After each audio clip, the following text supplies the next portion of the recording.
Tempo da Quaresma, terceiro domingo. O sentido da mortificação. Para seguir de verdade a Cristo, é necessário ter uma vida mortificada e estar perto da cruz. Quem recusa o sacrifício afasta-se da santidade.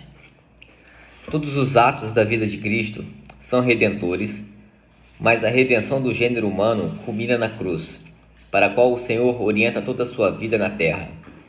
Tenho que receber um batismo e como me sinto ansioso até que se cumpra, dirá aos seus discípulos a caminho de Jerusalém. Revela-lhes as ânsias irreprimíveis de dar a sua vida por nós e dá-nos exemplo do seu amor à vontade do Pai, morrendo na cruz. E é na cruz que a alma alcança a plenitude da identificação com Cristo. Este é o sentido mais profundo que tem os atos da mortificação e penitência. Para sermos discípulos do Senhor, temos de seguir o seu conselho. Se alguém quiser vir após mim, renuncie a si mesmo, tome a sua cruz e siga-me. Não é possível seguir o Senhor sem a cruz. As palavras de Jesus Cristo têm plena vigência em todos os tempos, uma vez que foram dirigidas a todos os homens, pois quem não carrega sua cruz e me segue, diz-nos ele, a cada um não pode ser meu discípulo. Carregar a cruz, aceitar a dor e as contrariedades que Deus permite para nossa purificação, cumprir com esforço os deveres próprios, assumir voluntariamente a mortificação cristã é condição indispensável para seguir o Mestre. O que seria de um evangelho, de um cristianismo sem cruz, sem dor, sem o sacrifício da dor? Perguntava-se Paulo VI. Seria um evangelho, um cristianismo sem redenção, sem salvação, da qual devemos reconhecê-lo com plena sinceridade. Temos necessidade absoluta. O Senhor salvou-nos por meio da cruz. Com a sua morte, devolveu-nos a esperança, o direito à vida. Seria um cristianismo desvirtuado que não serviria para alcançar o céu, pois o mundo não pode salvar-se senão por meio da cruz de Cristo. Unidas ao Senhor, a mortificação voluntária e as mortificações passivas adquirem o seu sentido mais profundo. Não são atos dirigidos primariamente à nossa perfeição, ou uma maneira de suportarmos com paciência as contrariedades desta vida, mas participação no mistério divino da redenção. Aos olhos de alguns, a mortificação pode não passar de loucura ou insensatez, de um resíduo de outras épocas que não combinam com os avanços e o nível cultural do nosso tempo. Como também pode ser pedra de escândalo para aqueles que vivem esquecidos de Deus. Mas nenhuma dessas atitudes deve surpreender-nos. São Paulo escrevia que a cruz é escândalo para os judeus, loucura para os gentios. E mesmo os cristãos, na medida em que perdem o sentido sobrenatural das suas vidas, não conseguem entender que só possamos seguir o Senhor através de uma vida de sacrifício junto da cruz. Os próprios apóstolos que seguem o Senhor quando é aclamado pelas multidões, ainda que o amassem profundamente e estivessem dispostos a dar a vida por ele, não o seguem até o Calvário, pois ainda eram fracos por não terem recebido o Espírito Santo. Há uma diferença muito grande entre o seguir o Senhor, quando isso não exige muito, e identificar-se plenamente com Ele através das tribulações, pequenas e grandes, de uma vida sacrificada. O cristão que vive fugindo sistematicamente do sacrifício, que se revolta com a dor, afasta-se também da santidade e da felicidade, que se encontra muito perto da cruz, muito perto de Cristo Redentor. Se não te mortificas, nunca serás alma de oração. E Santa Teresa ensina: pensar que o Senhor admite na sua amizade gente regalada e sem trabalhos é disparate. 2. Com a mortificação, elevamo-nos até o Senhor. Perder o medo ao sacrifício. O Senhor pede a cada cristão que o siga de perto, e para isso é necessário acompanhá-lo até o Calvário. Nunca deveríamos esquecer estas palavras: quem não toma a sua cruz e me segue não é digno de mim. Muito tempo antes de padecer na cruz, Jesus já tinha dito aos seus seguidores que teriam de carregá-la. Há um paradoxo na mortificação, um mistério que só se pode compreender quando há amor. Por trás da aparente morte encontra-se a vida. E aquele que, dominado pelo egoísmo, procura conservar a vida para si, esse acaba por perdê-la. Aquele que quiser salvar a sua vida, perdê-la-á. E aquele que a perder por minha causa, achá-la-á. Para podermos dar fruto, amando a Deus e ajudando os outros de uma maneira efetiva, é necessário que nos abramos ao sacrifício. Não há colheita sem plantio. Se o grão de trigo que cai na terra não morre, fica só, mas se morre, produz muito fruto. Para sermos sobrenaturalmente eficazes, devemos morrer mediante a contínua mortificação, esquecendo-nos completamente da nossa comodidade e do nosso egoísmo. Não queres ser grão de trigo, morrer pela mortificação e dar espigas bem graúdas? Que Jesus abençoe o seu trigal. Devemos perder o medo ao sacrifício, à mortificação voluntária, pois quem quer a cruz para cada um de nós é um Pai, que nos ama e que sabe o que mais nos convém.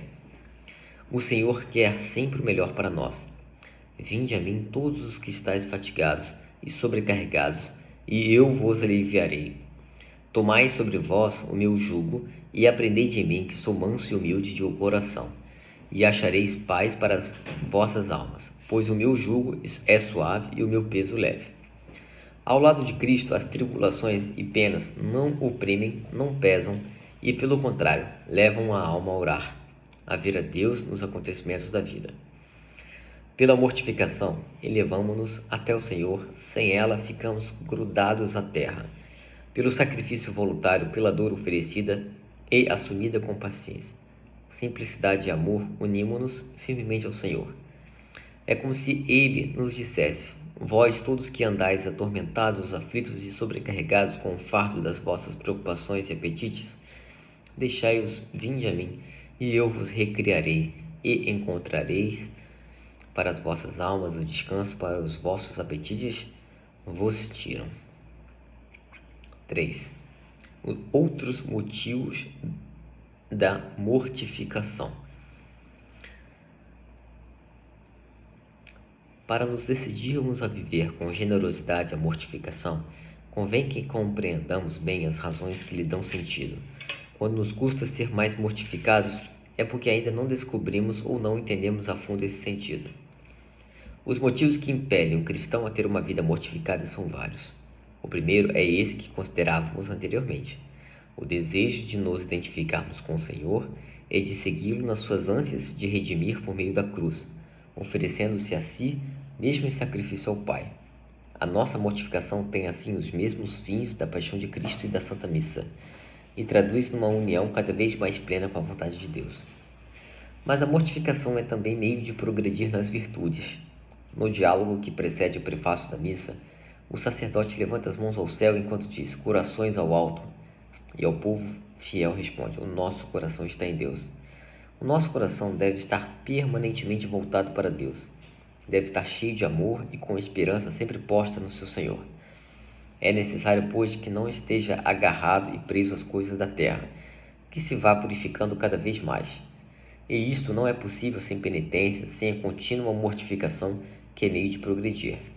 Sem ela, a alma enreda-se nas mil coisas pelas quais os sentidos tendem a espalhar-se: apegos, impurezas, aburguesamento, desejos imoderados de conforto.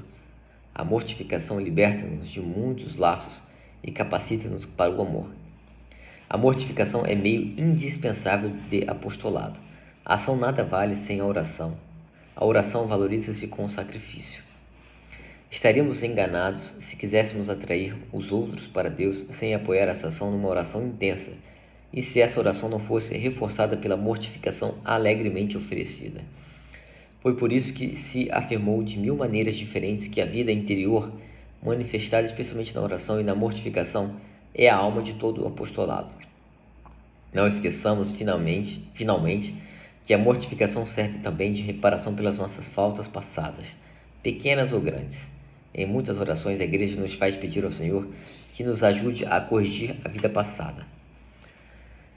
Emendationem vitae spatium verae penitentia, tributar nobis omnipotentes et misericordias Dominus.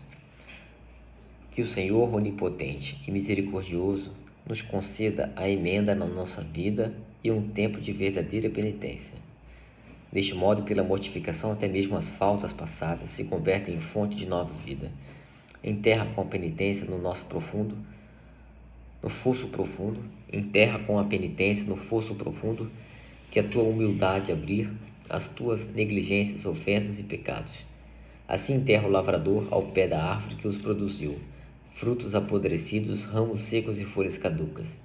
E o que era estéril, melhor, o que era prejudicial, contribui eficazmente para uma nova fecundidade.